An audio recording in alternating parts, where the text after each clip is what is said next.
Which and when was the first video game created and released to the world? Any of you know? 1980? A little bit. There's number 8. 1958. Yeah. And what was the game? Tennis 4-2. So it is considered the first video game got released to the world.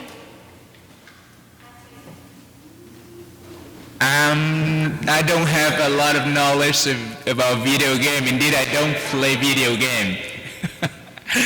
But yes, I asked Dr. Google, and he told me that the first one was Tennis 4-2 got released in 1958. Surprisingly, even though it has been introduced to the world only 61 years, but the video game desire has been there for thousands of years. So what do I mean by video game desire?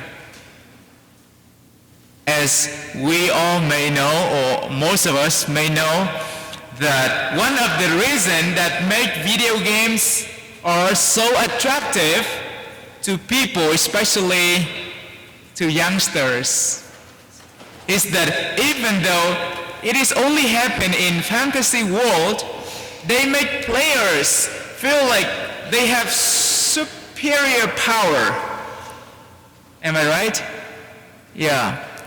Make the players feel like they have a superior power and then are able to either to control the world or to save the world.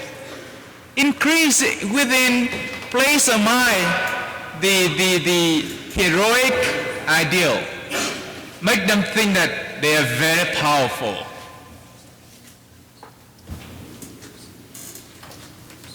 And it will surprise me that video game desires was in the disciples' mind as well, and is somehow hidden in their request, teachers, increase our faith. It's not merely just a request to have stronger faith, right? God, give me a stronger faith. And it sounds reasonable, and indeed many of us may have done when we are facing difficult situations. God, help me to move on. Give me a stronger faith that I can move on, move forward. However, the disciple, indeed, they did not ask to have stronger faith. Rather, they asked to have superior power. The request, increase our faith, can be interpreted like this. Teacher, make us powerful as you are, so that we can do miraculous things as you have done. In other words, they see Jesus have done a lot of miracles, did a lot of great things, and in their mind, man, I want to be like my master. I hope that I can do all the things that he has done. So Jesus, he knew what they were thinking in their minds. That's why he responded, if you have faith the size of a mustard seed, you would say to this mulberry tree, be uprooted and planted in the sea, and its good obey you. In other words, you don't need to own that power. But if you have a little faith in me, you can do marvelous works as I have done because I am your power. So like a little boy agreed with me, huh? Indeed, in John's Gospel, Jesus told them, "Truly, truly, I tell you, whoever believes in me will also do the works that I am doing. He will do even greater things than this because I'm going to the Father." So you don't have to own the power.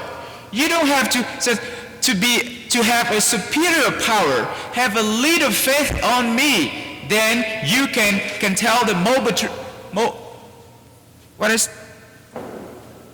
mulberry tree to be uprooted and be planted in the sea. Have a little faith in me. Jesus did not criticize the disciples. Don't get him wrong. He just tried to get them out of the fantasy world. He wants them to be aware of the video game desire whenever they do something marvelous, something miraculous. Want them to be aware of that the potential which may lead them to be prideful and consistent. That's me. I have the power. I can do it. Indeed, one time they asked Jesus, "Teacher, what kind of devil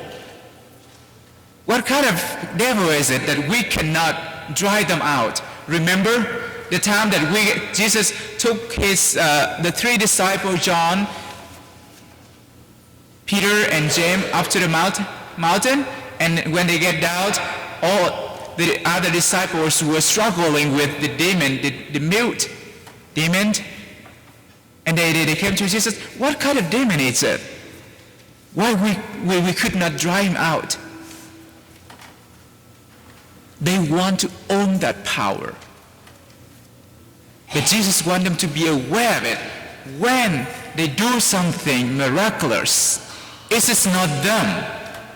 And he wants to remind us as well that we do not possess the superior power, nor do we determine the excellent outcome. On the contrary, just like a servant doing what he is commanded to do, we are obligated to use God's power. Here's the point. We don't own the power, but we are obligated to use God's power to complete our daily duties and to bring successful outcomes. By relying on God, by trusting him, and each and every day, in every single thing we do, we are obligated to use God's power to finish the work. That's why at the very end he said, "When you have done all you have been commanded, say, we are unprofitable servants. We have done what we are obliged to do." Our daily works, of course, our duty. And God doesn't want us to do it alone. Rather, he wants us to use his power to have a little faith in him when doing whatever we are supposed to do. And the outcome will be the result. The excellent outcome will be the result, because God is the one who brings the outcome. As St. Paul said, Paul planted the seed, Apollo water, and God is the one to make it grow. So let us ask ourselves, do I see myself an unprofitable servant who humbly give thanks to God for allowing me to use His power to do good things?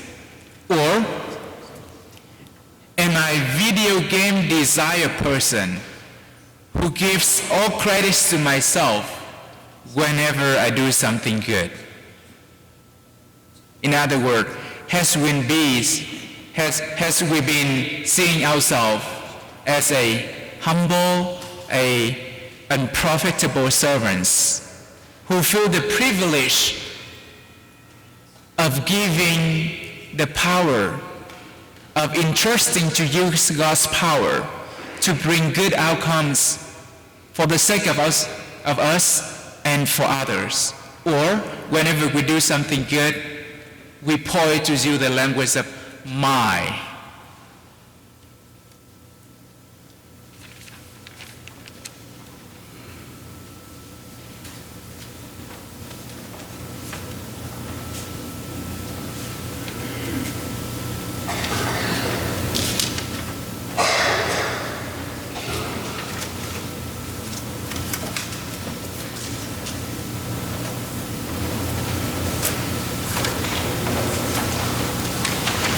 Trusting that our daily life cannot be without God's help and blessing.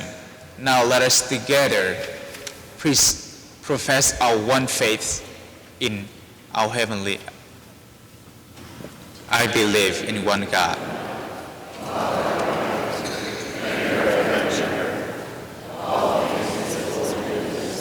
I believe in one Lord Jesus Christ, the only begotten